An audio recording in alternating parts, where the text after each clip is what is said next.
साल होली की छुट्टियों में अपने गांव दुर्गापुर वापस आता है, जहां उसे देख पूरा गांव खुशी से झूम उठता है। जब गया था तब इतना सा था और अब देखो कितना बड़ा हो गया है। हाँ सरपंच जी, जब मैं गया था तब आप भी बहुत जवान थे और अब देखो कितने बूढ़े हो गए हैं आप। चला चलो बढ़िया है, बच्चा घर वापस आ गया। इसी खुशी में आज रात पार्टी होगी। क्या बात है, गांव में भी पार्टियां होने लगी। वैसे अगर पार्टी की बात है तो आज क्यों सीधा होली पार्टी करते हैं। होली पार्टी की बात सुन चहल पहल में अचानक सन्नाटा छा जाता है, जिसे देख मनोज को कुछ अजीब लगता है, लेकिन तभी सरपंच बात पलट देता है। अब बहुत देर हो गई, चलो सब अपने घर चलो, पार्टी के बारे में कल सोचेंगे। मनोज भी मम्मी पापा के साथ घर आ जाता है, पर होली पार्टी और उस पर पूरे गांव की खामोशी वाली बात अभी तक उसके जहन से निकलती नहीं। पापा, होली पार्टी की बात पर सब चुप क्यों हो गए थे? अरे होगी उनकी कोई अपनी बात, मुझे गांव की पंचायत ही थोड़ी पता है। थक गया हूँ, चलो सो जाते हैं, कल बात करते हैं। पापा की बात मानते हुए मनोज भी सोने चला जाता है।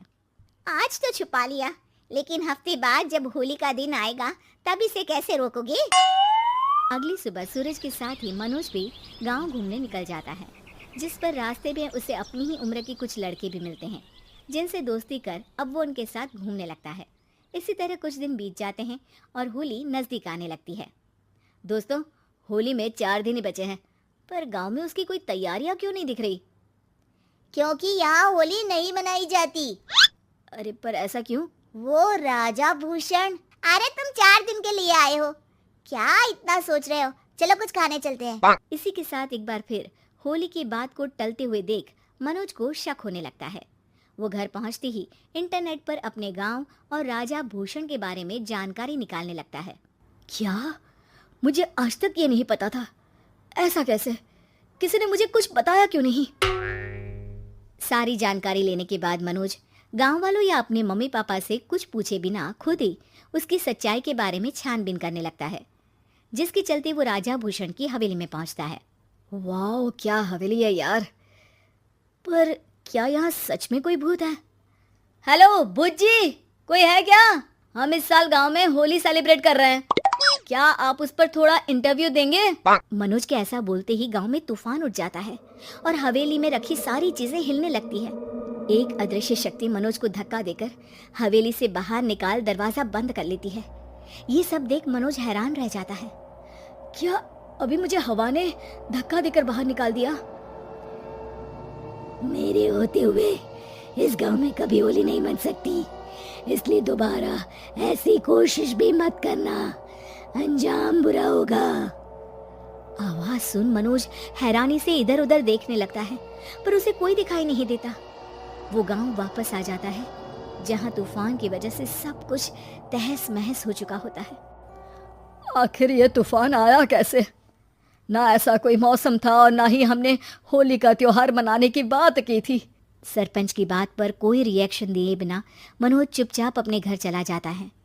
इस तरह देखते ही देखते होली का दिन भी आ जाता है और मनोज रंग लेकर गांव में निकल जाता है, लेकिन गांव पूरी तरह खाली होता है।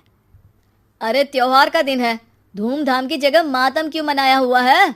मनोज की आवाज सुन सब अपने घर की खिड़कियां खोल के घर के अंदर से ही उसे वापस जाने के लिए कहने लगते हैं, पर वो किसी की नहीं सुनता। तुझे पहले भी समझाया था, अगर होली खेलने की कोशिश भी की तो अच्छा नहीं होगा। अरे बात मान लो बेटा, तुम्हें सच नहीं पता। मुझे सब पता है। सालों पहले इस राजा ने एक अंधविश्वास फैलाया और आप लोग आज तक उसे मानते आ रहे हो। अरे बेटा, जब तुम पैदा भी नहीं हुए थे उससे भी बहुत पहले से इस गांव पर होली का श्राप है। अगर गांव में होली का त्योहार मनाया जाता है तो प्रलय आना पक्की बात होती है। राजा भूषण इस सब में नहीं मानते थे और त्योहार मनाने लगे, जिसके चलते होली वाले ही दिन पहले उनके बेटे की और फिर उनकी मृत्यु हो गई। तभी से गांव की रक्षा के लिए उनकी आत्मा उस हवेली में रह रही है। सबकी बातें सुन मनोज उलझन में पड़ जाता है। सोचना भी मत मनोज, अगर तुमने इस परंपरा को तोड़ने की कोशिश भी की तो उसका परिणाम इस गांव और गांव के लोगों के लिए अच्छा नहीं होगा। मुझे भी यकीन नहीं हो रहा कि आप लोग एक बेतुकी बात को मानकर सालों से रंगों के त्योहार को मातम की तरह मनाते आ रहे हो। मनोज किसी की कोई बात ना मानते हुए पूरे गांव में रंग बिखेर देता है, जिसके तुरंत बाद वहां तूफान के साथ बिजलियां गरजने लगती है।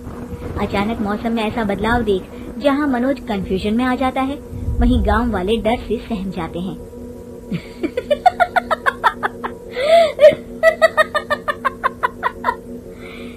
इस लड़के ने हमारे जैसे सिर्फ अपने स्वार्थ के लिए नहीं बल्कि पूरे गांव की खुशियों के लिए यहाँ होली मनाई है, जिस वजह से अब इस गांव पर होली का श्राप टूटता है।